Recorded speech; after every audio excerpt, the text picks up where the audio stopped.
church ain't got no air. The church ain't got no carpet on the floor. Come on here. The lights getting turned out. Why y'all ain't saying nothing here? In other words, that when your heart is right and you put God first, God say, I will command you to be blessed.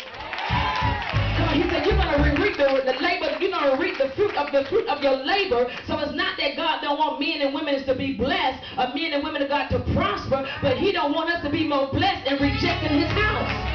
Did y'all get that? Did y'all get that? So now when you see, you know, the pastor riding around in the Bentley and the church ain't even got a church van, it's time to get to talk. You ain't saying that here. Yeah, pastor big in a, $1 million house, it's still written. Come on. Come on. Church, it's out of order. The Bible said do everything in decent and in order.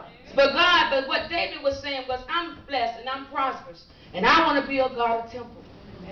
I want to build God a temple that his glory can dwell. So when we come together, it won't be out in some tent or behind some curtain, but it'll be a house that he can call his own.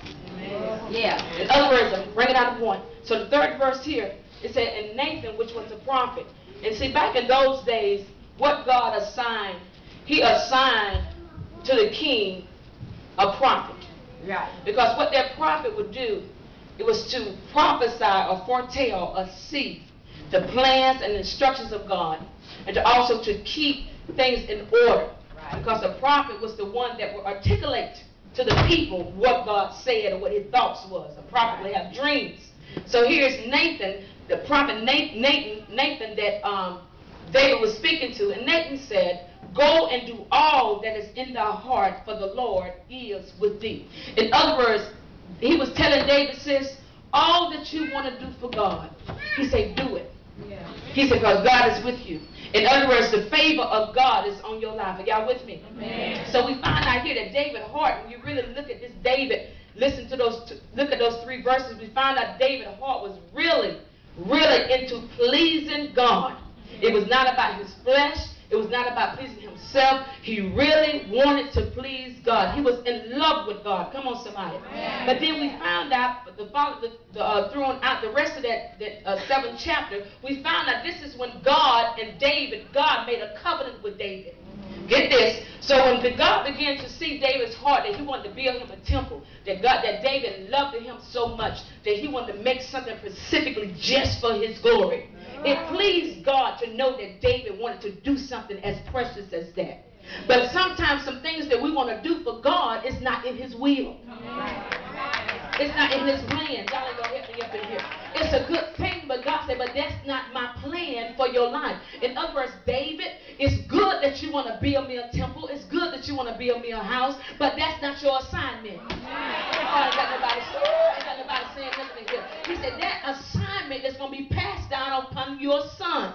He said, but I have assigned you to be a warrior. I have assigned you to conquer my enemy. And not only that, but even though you cannot do what you desire to do, I don't grant you that request, but I'm still going to bless you. Just because you got a heart to do it. Ooh, y'all ain't going to talk to me. That's just like you hear some people, amen, they don't have a whole lot of money, but they say, Pastor, if I had $1 million, I tell you, you won't want for nothing. It's just like that, and then God may not have a sign for that one to be a millionaire. Amen, because everybody going to be no millionaire, and everybody going to be poor, amen, but I just want to get in where I fit in, and I hope I fall in with the millionaire status. Look at somebody say, I may not be the one, but if you get yours, you better break me off something. Amen. So here it is. God did not grant David requests to build him a house, sis. But God said, but David, I'm going to bless you. Yeah. He said, your kingdom, y'all going to help me, will be established forever. Yeah. Huh? He said, I'm going to bless your house. My grace and my mercy is going to fall down on your seed. Come on, somebody. He said, in other words, David, you will always have my attention. My eyes will forever be upon your house. Even when you dead, I'm going to take care of your grandchildren. I'm going to take care of your great-great-grand. Come on, anybody that's connected to you, when I look at them, if I see you, they're going to be blessed just because me and you got a relationship just like that. Oh, you ought to give God a praise if you know something.